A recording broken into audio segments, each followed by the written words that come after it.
या देवी सर्वभूतेषु मां कात्यायनी रूपेण संस्थिता नमस्तस्यै नमस्तस्यै नमस्तस्यै नमो नमः।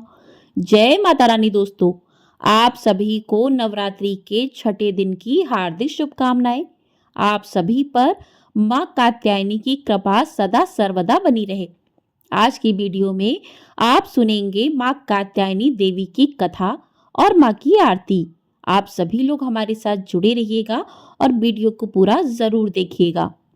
आज चैत्र मास के नवरात्रि की षष्ठी तिथि है और आज ब्रजमंडल की अधिष्ठात्री देवी माता कात्यायनी की पूजा अर्चना एवं कथा का श्रवण किया जाता है। कात्यायनी ऋषि की पुत्री होने के कारण इन्हें माता कात्यायनी के नाम से अभिहित किया गया।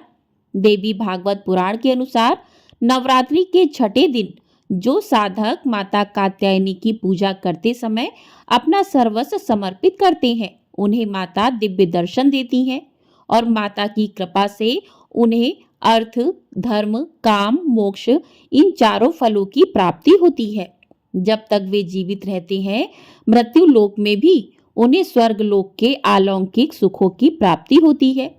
पूर्ण भक्ति और निष्ठा भाव से जो भक्तगण माता की पूजा करते हैं और माता कात्यायनी की कथाओं को सुनते या पढ़ते हैं, उनके जीवन से शोक, संताप, भय, निर्धनता सदा के लिए दूर हो जाते हैं और वे जन्म जन्मांतर के पापों से मुक्त हो जाते हैं।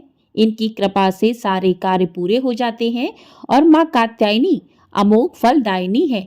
प्रिय भक्तगणों, भगवान श्री कृष्ण को पति के रूप में पाने के लिए ब्रज की गोपियों ने भी माता कात्यायनी की पूजा की थी। इनकी पूजा काल यमुना के तट पर की गई थी, इसलिए वह ब्रजमंडल की अधिष्ठात्री देवी के रूप में प्रतिष्ठित हैं। नवरात्रि के छठे दिन साधक अपने षष्टम चक्र, जिसे अंजना चक्र कहते हैं, उस पर ध्यान केंद्रित करते हैं। मां का स्वरूप अत्यंत ही भव्य और दिव्य है, जो स्वर्ण के समान चमकीली और ज्योतिर्मयी है। इनकी चार भुजाएं हैं। दाएं तरफ का ऊपर वाला हाथ बर मुद्रा में है और मां के बाएं तरफ के ऊपर वाले हाथ में तलवार है और नीचे वाले हाथ में कमल का पुष्प सुशोभित है। इनका वाहन सिंह है। इनकी भक्ति से वैवाहिक जीवन सुखमय हो जाता है और स्त्रियों को सदा सुहागन रहने का वरदान प्राप्त होता है। प्रिय भक्तगणों, त्याग की प्रतीक माता के इस रूप के दर्शन करेंगे। हम माता कात्यायनी की कथा सुनेंगे, क्योंकि इस रूप को धारण करने हेतु माता पार्वती को अपने स्वामी महादेव एवं अपने दोनों पुत्रों कुमार कार्तिकेय और श्री गणेश से दूर होना पड़ा था। आप सभी भक्तगण इस कथा को बड़ी ही श्रद्धा और प्रसन्नचित मन से सुनिएगा। इससे सभी प्रकार की मनोकामनाएं पूरी होती हैं। कथा को आधा अधूरा छोड़ने का पाप ना करें, इससे माता रानी का अनादर होता है। तो प्रिय श्रोताओं, आइए माता रानी का ध्यान करते हुए कथा का श्रवण करते हैं। तो प्रिय श्रोताओं, यह उस समय की घटना है जब संसार पर एक महा अत्याचारी महिषासुर का आतंक था। यह कथा इस प्रकार से है कि रंभा नामक राक्षसी ने भगवान ब्रह्मा से वरदान के रूप में एक शक्तिशाली पुत्र प्राप्त करने के लिए कठोर तपस्या की और यही रंभा का पुत्र महिषासुर था। महिषासुर भैंसे से लेकर मानव तक किसी भी जानवर का रूप बदलने की क्षमता रखता था। इसी प्रकार एक बार महिषासुर ने भी भगवान ब्रह्मा को प्रसन्न करने के लिए कठोर तपस्या शुरू कर दी। जब अतः भगवान ब्रह्मा प्रकट हुए तो महिषासुर ने अमरता का वरदान मांगा।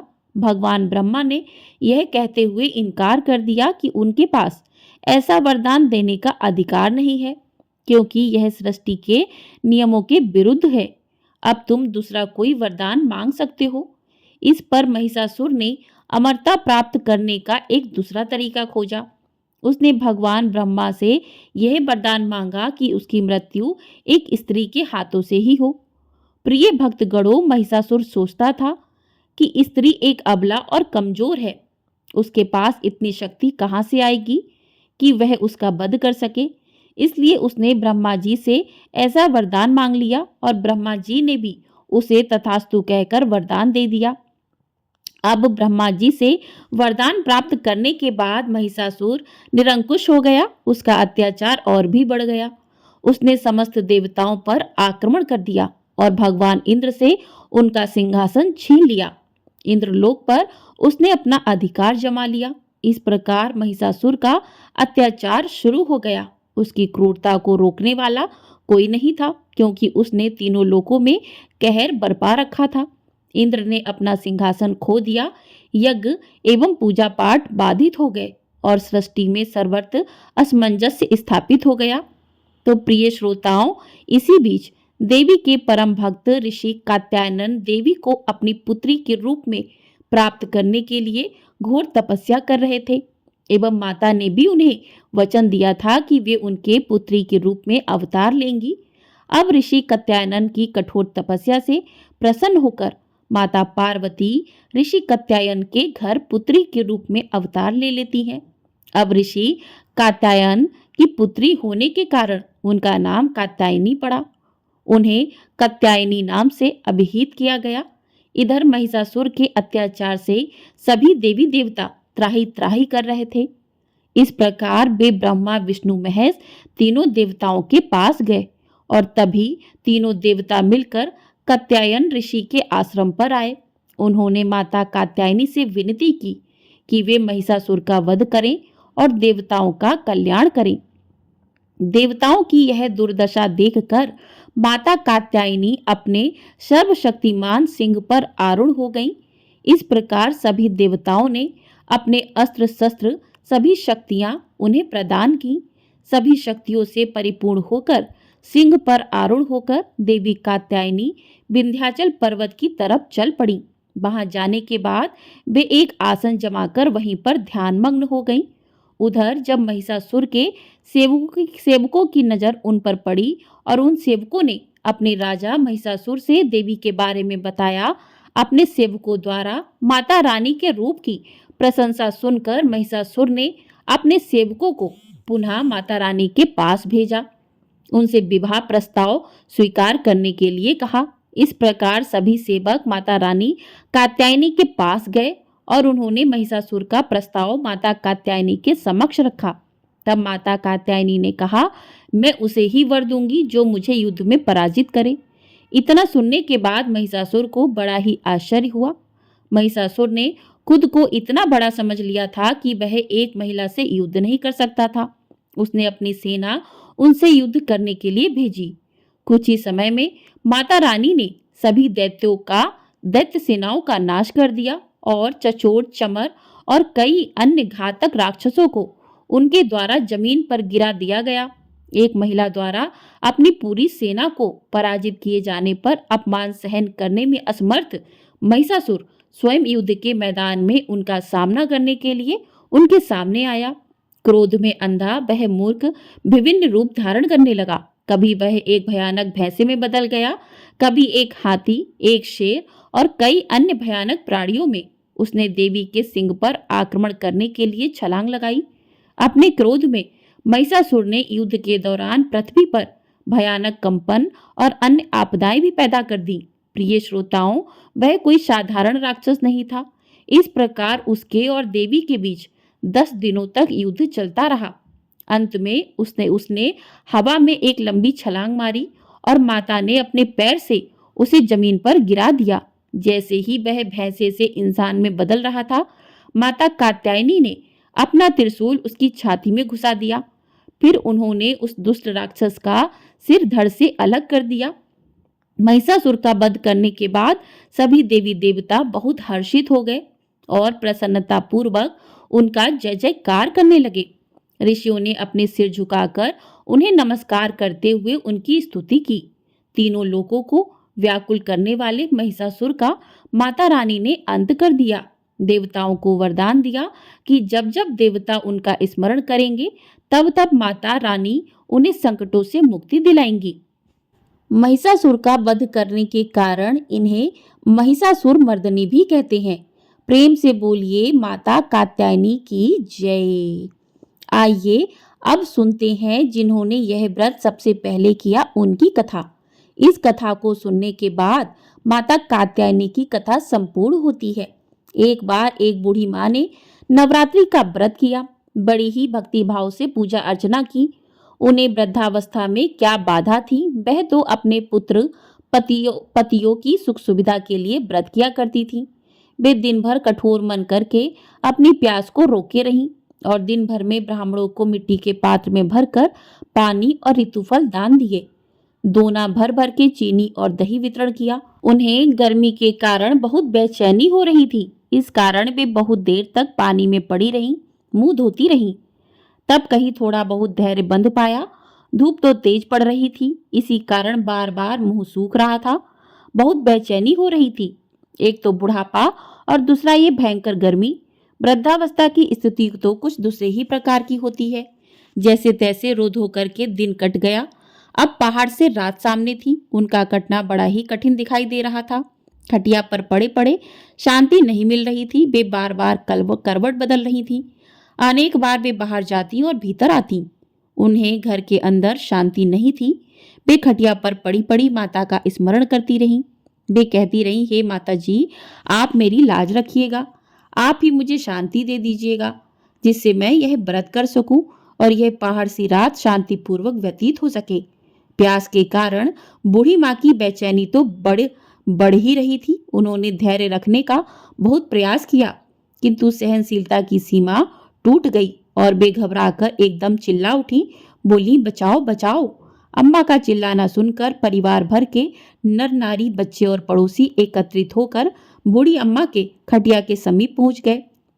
सबने पूछा, अम्मा, आपको क्या हुआ? आप क्यों चिल्ला रही हो? आप इस अवस्था में यह कठिन व्रत क्यों कर रही हो? लोगों ने कहा, अम्मा जी, शक्ति से ही भक्ति होती है। थोड़ी ही देर में वे फिर से बोली, अरे मेरे प्राण निकले ही जा रहे हैं, मेरी छाती पर ठंडे पानी का घड़ा रख दो। तब नातियों ने दादी की छाती पर ठंडे पानी का पात्र रख दिया। तब उन्हें कहीं थोड़ा बहुत आराम मिला और थोड़ी देर के लिए उन्होंने अपनी आंखें बंद कर ली। अब माता ने सोचा, यह बूढ़ी अम्मा है तो बहुत कठोर है, जरा जाकर इनकी परीक्षा लेनी चाहिए। वे आधी रात को मुर्गा बनकर टेर लगाने लगी। मुर्गा की आवाज सुनकर दादी जल्दी से उठी और बाहर जाकर आसमान की ओर देखा, किंतु आसमान में कहीं उन्हें प्रातःकालीन तारा नजर नहीं आया। वे सोचने लगी कि यह मुर्गा क्यों और कैसे बोल गया। उन्हें प्यास तो लग ही रही थी, थोड़ा बहुत उनका मन भी विचलित हो गया था। अंत में उन्होंने दृढ़ निश्चय कर लिया कि मैं अब व्रत को पूर्ण करके ही छोड़ूंगी, चाहे भले ही मेरे प्राण क्यों ना निकल जाएं। यह सोचकर फिर वे खटिया पर शिथिल होकर लेट गईं। थोड़ी देर में माता ने उनकी फिर से परीक्षा लेनी चाहिए। एक छोटी सी बालिका एक गिलास में शरबत लेकर उनके सिरहाने आकर खड़ी हो गई और जोर से बोली, दादी जी, सवेरा हो गया है, आप हाथ मुंह धोकर शरबत पी लीजिए। पहले तो शरबत का गिलास देखकर उनका मन मचल उठा, किंतु अचानक व्रत का स्मरण हो आया और उन्होंने सोचा कि मैं किसी भी प्रकार से अभी शरबत नहीं पी सकती, और वे शांतिपूर्वक अपनी खटिया पर लेट गई। फिर थोड़ी ही देर में उन्हें ऐसा लगा जैसे किसी ने उन्हें पानी के कुएं में पलटा दिया हो। वे बड़ी देर तक हाथ पैर चलाती रही, किंतु उन्होंने अपने मुंह में एक बूंद भी पानी जाने नहीं दिया। दृढ़ता पूर्वक अपना व्रत पालन करती रही। थोड़ी देर में न जाने कहां से सामने आग जलने लगी, जिससे भारी गर्मी बढ़ने लगी। व्याकुलता के कारण प्राण निकलने लगे, किंतु बूढ़ी अम्मा का कुछ भी नहीं हुआ। जैसे माता ने बूढ़ी माता और उनके परिवार को हरा भरा किया, ऐसे ही माता हम सभी पर अपनी कृपा बरसाए रखना, हम सभी की मनोकामनाओं को पूरा करना। प्रेम से बोलिए, अम्बे मैया की जय। प्रेम से बोलिए, माँ कात्यायनी देवी की जय। तो इस प्रकार से माँ की कथा पूर्ण हुई। अब सुनते हैं माँ कात्यायनी देवी की आरती। जय जय अम्बे, जय कात्यायनी, जय जगमाता जग की महारानी। बैजनाथ स्थान तुम्हारा, वहाँ वरदाती नाम पुकारा। जय जय अम्बे, जय कात्यायनी, जय जगमाता जग की महारानी। कई नाम है, कई धाम है, यह स्थान भी तो सुख धाम है। जय जय जय अम्बे, जय कात्यायनी, जय जगमाता जग की महारानी। हर मंदिर में जोत तुम्हारी, कहीं योगेश्वरी महिमा न्यारी। हर जगह उत्सव होते रहते, हर मंदिर में भक्त हैं कहते। कात्यायनी रक्षक काया की, ग्रंथि काटे मोह माया की। झूठे मुंह से छुड़ाने वाली, अपना नाम जपाने वाली।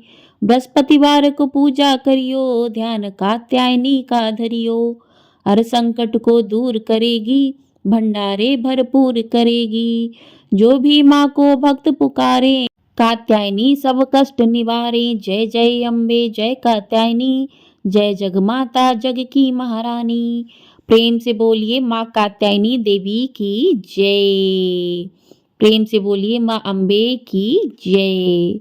तो इस प्रकार से माँ कात्यायनी देवी की कथा, साथ ही माँ की आरती पूर्ण हुई। आपको ये वीडियो पसंद आई हो, वीडियो को लाइक कर दीजिएगा। चैनल पर नए हैं तो चैनल को सब्सक्राइब कर लीजिएगा। आपको हमारे चैनल पर दुर्गा अष्टमी और नवमी कब है, इसकी संपूर्ण जानकारी दी जाएगी। साथ ही आपको हवन किस प्रकार से करना चाहिए, कन्या पूजन किस प्रकार से करना चाहिए, संपूर्ण जानकारी की वीडियो आपको हमारे चैनल पर मिल जाएगी। तो चैनल को सब्सक्राइब जरूर कर लीजिएगा, बेल आइकन प्रेस कर दीजिएगा, जिससे आपको हमारे चैनल पर आने वाली वीडियो समय से प्राप्त हो सकेंगी। और ये वीडियो पसंद आई हो, कमेंट बॉक्स में कात्यायनी माता की जय भी अवश्य लिखिएगा। जय माँ कात्यायनी।